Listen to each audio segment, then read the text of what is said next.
Hey, what's up? Welcome back to the Soccer Parent Show. Now, if you didn't know this, first off, we have a podcast now, and if you would rather just listen to the audio, you can go to our website. Just go to the link in the description. If you scroll down that page, you can find our podcast there.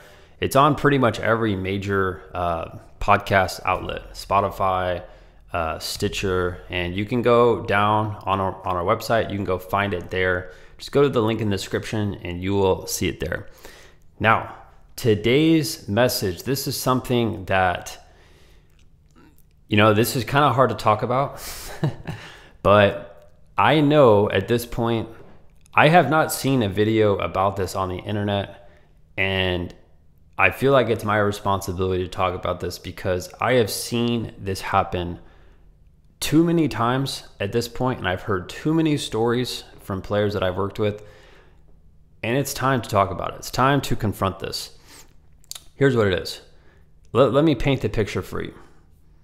Your child just lost a game. Maybe they made a mistake at the end of the game. The reason why they lost, it was their fault, or they think it was their fault.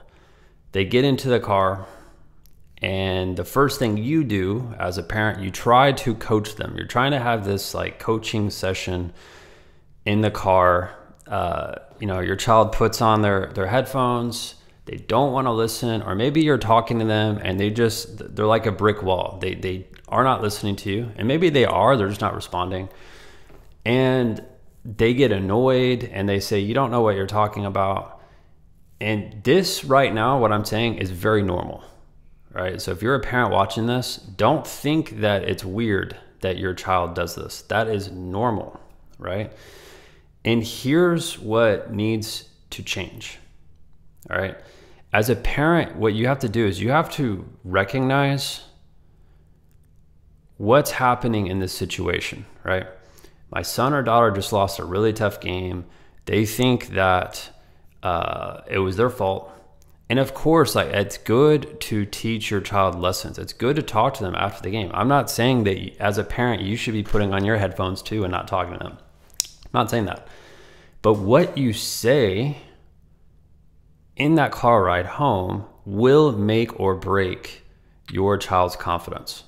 I've seen it happen a million times. I see it happen right after games when kids are walking over to their parents towards the sidelines, and a parent will just have negative body language, or they'll say something, and I'll watch a player's head, they'll just go down and they'll slump their shoulders.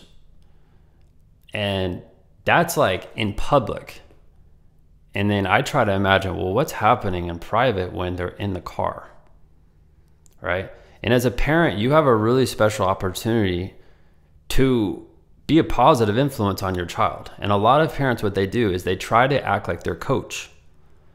And my mission is to help parents realize you are not coach, right? That is not your responsibility. Your responsibility is to love your child and encourage them and be there for them when they have questions. If you want to coach, you should coach. Go coach the team. Go coach a different team, right? You should not try to overstep what the coach is doing or what the coach is not doing, right? And this is why it's a very fragile situation. Right after the game, your child gets to the car. What you say in those moments is really, really critical.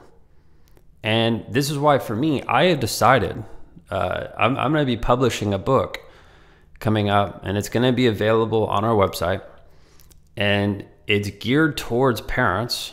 It's going to give you strategies, tips, things to say, things not to say, how to approach those tough conversations with your child, how to give them more confidence before the game, what to say after the game. I mean, it's going to be really revolved around the day of the game, right? And here's the thing.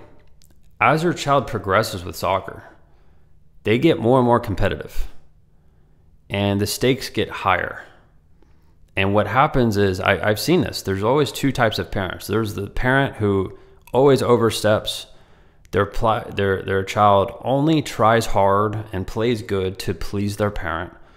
And then there's the parent who really encourages their child. And yeah, they're firm on their child. That's fine. Nothing wrong with that. But they're there encouraging. They're there lifting up their child. And they're there to correct their child when they're wrong, right? Don't get me wrong. Like, disciplining your child is very important. But what you say after the game or at practice, or if they're at a training session, what you say is really, really important. I have another video where I talk about every word matters. If you've missed that video, go watch that. I think that will help, right? But if you're experiencing what I'm talking about and you feel like there's a brick wall between you and your child, message me, all right? Send me a message. My number is right above my head, 210-960-5771. I'm more than happy to get on a call with you and show you some different strategies on how to better communicate with your child, right? That is something, in my opinion, is so important. If your child is dreading getting in the car with you, that car ride home is terrible. Not just for them, it's terrible for you too, right? And there are different ways to improve that car ride home. And that car ride home, right now it's happening 3 or 4 times a week. If they have training twice a week, they have maybe 1 or 2 games every weekend. That time is so valuable, all right? And I would love to really help you strengthen that relationship. This way your child gives you more respect when you're talking to them on the way home. Shoot me a text there. Anytime Monday through Friday, if you text me, I will get back to you. I'd love to set up a time to chat with you one-on-one over a Zoom call. That's it for today's message. I hope this helps. And if this is the first time watching one of my videos, make sure to subscribe and share this with other parents. That this is my mission. I want to help more and more parents that are within soccer that need to hear these types of messages. All right, I'll see you later.